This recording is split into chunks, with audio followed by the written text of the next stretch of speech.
আগামী 14 নভেম্বর নায়ক রাসেল মিয়া তার গোয়ার ছবি দেখাবে, আর এ নিয়ে চলছে হুলস্থুল কাণ্ড। দুনিয়ার সব ছাত্রী যেন এক হয়েছে। পলি, হেলেনা, টুনটুনি, ঝুনঝুনি এসে এফডিসি গেটে ভাত রান্না শুরু করেছে। তা দেখে ভেবেছিলাম হারুন ভাইয়ের ভাতের হোটেল বন্ধ হতেই আরেক ভাতের হোটেল চালু হলো। পরে শুনলাম রাসেল মিয়ার গোয়ার ছবির প্রচারেই এই আয়োজন। এখান থেকে ভাত মাংস খেয়ে দলে দলে গোয়ার ছবি দেখতে সিনেমা হলে যাবে দর্শকরা। নিজের গোয়ার ছবি দেখাতে যে কেউ এমন উদ্যোগ নিতে পারে তা দেখে আমি অভিভূত।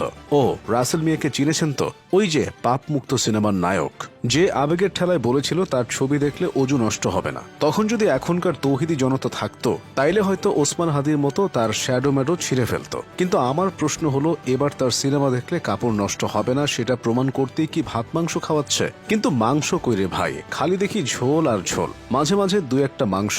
দেখে মনে হচ্ছে জলে ভাসা পদ্মের মতো এগুলো ঝোলে ভাসা মাংস। তবে কথা হচ্ছে, এই মাংস খেয়ে রাসেলের গোয়ার ছবি দেখে মানুষজন যদি পেট খারাপ করে বসে তাহলে কি হবে? এখন যারা দল বেঁধে রাসেলের সঙ্গে সবাইকে খাওয়াচ্ছে, তখন কি তারা দল বলে গিয়ে সেসব পরিষ্কার করবে?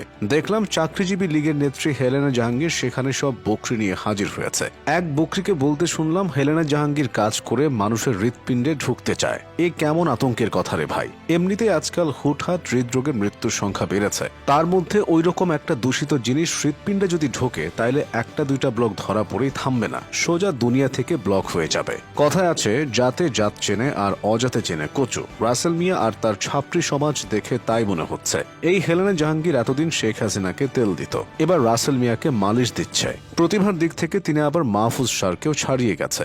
গান গায়, নাটক করে, সিনেমা করে, মদ সহ পুলিশের কাছে ধরা পড়ে, আবার মাথায় হিজাব পরে সিনেমার প্রচারণাও করে। 12 ভাতারির সব খাতেই তার বিচরণ। কিন্তু কথা হচ্ছে, এত বকরি এলেও সেখানে জারার পাপার মাকে কেন দেখা যাচ্ছে না? আহারে, এই জারার মায়ের সাথে খাড়ার উপর পল্টি নিয়েছে আমাদের রাসেল ভাই। কি নাটকগুলোই না করেছে। অন্যদিকে রাসেল মিয়ার ছোঁয়া পেয়ে বিয়ের অসুখে ধরেছিল বর্ষা চৌধুরীকে, যা সামলাতে না পেরে সে এক সোকল্ড নায়ক, সাংবাদিক ও এক উগান্ডার নায়ককে খেয়ে খান খান করে দিয়েছে।